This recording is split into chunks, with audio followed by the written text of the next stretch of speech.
ঢ্যাঁড়সের তরকারি বানানোর জন্য প্রথমে আমরা পেঁয়াজগুলিকে এভাবে লম্বা করে কেটে নিয়েছি আর ঢ্যাঁড়সগুলিকে মাঝখান দিয়ে ভাগ করে মোটামুটি একটা সাইজ করে লম্বা লম্বা করে কেটে নিয়েছি। এরপর আমরা সেই ঢ্যাঁড়সটাকে ধুয়ে জল ঝরিয়ে রেখেছি। এরপর কড়াইতে তেল গরম করতে দিয়ে দিচ্ছি। এখানে 2 চামচ মতো তেল ব্যবহার করা হয়েছে। তারপর তেলের মধ্যে আমরা ঢ্যাঁড়সগুলিকে দিয়ে দেব। ঢ্যাঁড়সগুলিকে দিয়ে ভালোভাবে ভেজে নেব।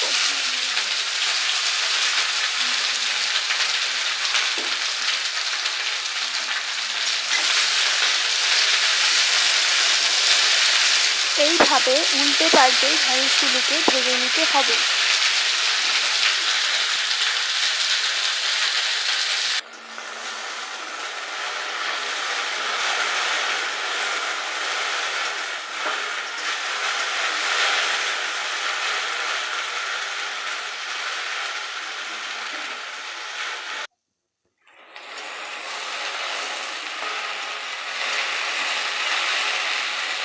তবে অনেকবার করে ঢ্যাঁড়সগুলিকে ভালো করে উল্টে পাল্টে ভেজে নিতে হবে।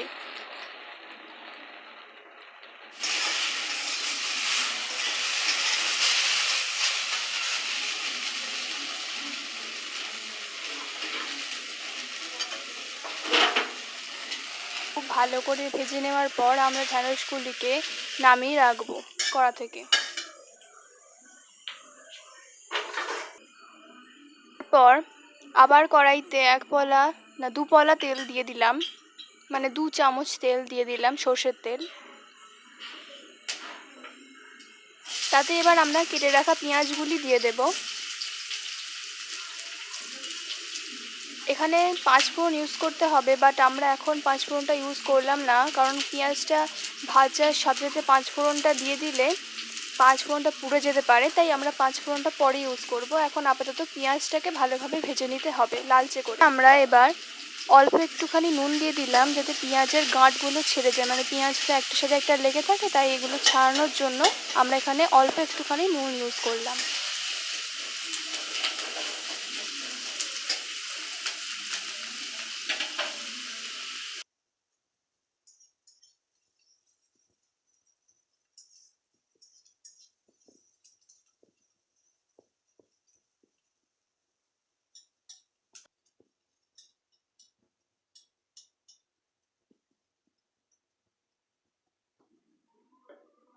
এবার আমরা পেঁয়াজটার একটুখানি ফাঁকা করে জায়গাটা, সেখানে 5 ফোড়নটা দিয়ে দেবো। অল্প করে 5 ফোড়ন দিয়ে দেবো ভাজার জন্য।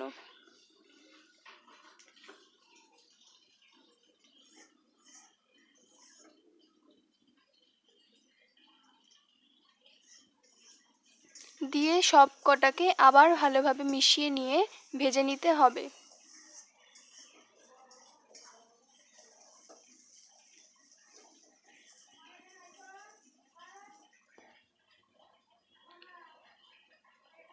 পেঁয়াজটা ভাজা প্রায় শেষ। এবার আমরা ভেজে রাখা ঢ্যাঁড়সগুলিকে এর মধ্যে দিয়ে দেব।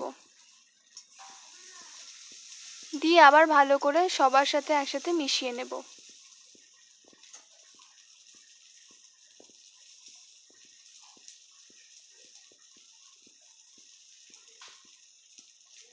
এরপর এতে আমরা 1 চামচ মতো নুন দিয়ে দিলাম।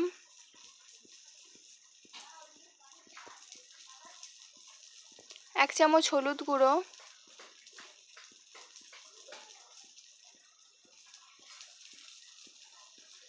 1 চামচ লঙ্কা গুঁড়ো দিয়ে এটাকে আবার ভালোভাবে মিশিয়ে নেব।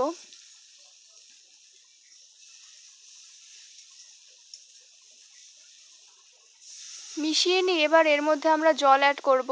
বেশি জল অ্যাড করা চলবে না, কারণ তরকারি যেহেতু তরকারি একটু গাঢ় টাইপের হয়, এতে জল থাকে না, তাই এতে আমরা একদম অল্প জল ইউজ করব, যাতে এই ঢ্যাঁড়সগুলো ভালোভাবে সেদ্ধ হয়ে যায়। এরপরে আমরা এখানে ফালা ফালা করে কেটে রাখা আলু সেদ্ধ করে নিয়ে রেখেছিলাম, সেই সেদ্ধ করা আলুগুলিকে এবার আমরা ওই ঢ্যাঁড়সের মধ্যে দিয়ে দেব এবং হালকা মতো ভিজিয়ে দেব, যাতে আলুগুলো আরেকটু ওর সাথে মিশে যায় এবং সব কিছু মশলা ওর মধ্যে ঢোকে।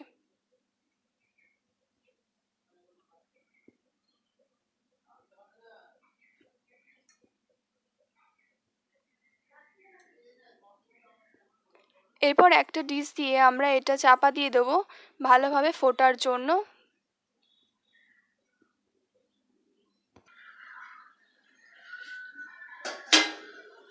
প্রায় 10 মিনিট পর এসে আমরা এটা খুলছি।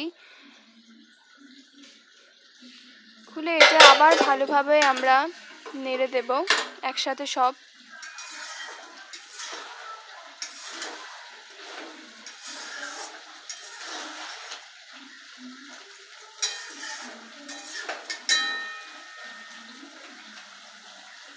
আপনারা একটু ঢ্যাঁড়সগুলো আলুগুলো কেটে দেখে নেবেন ঠিকভাবে সেদ্ধ হয়ে গেছে কিনা।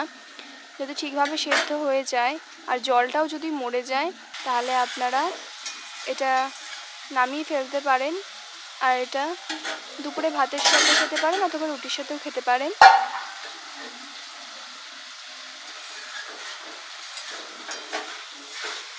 আমাদের তরকারিটাও প্রায় তৈরি হয়ে গেছে, এবার আমরা এটা নামিয়ে নেব।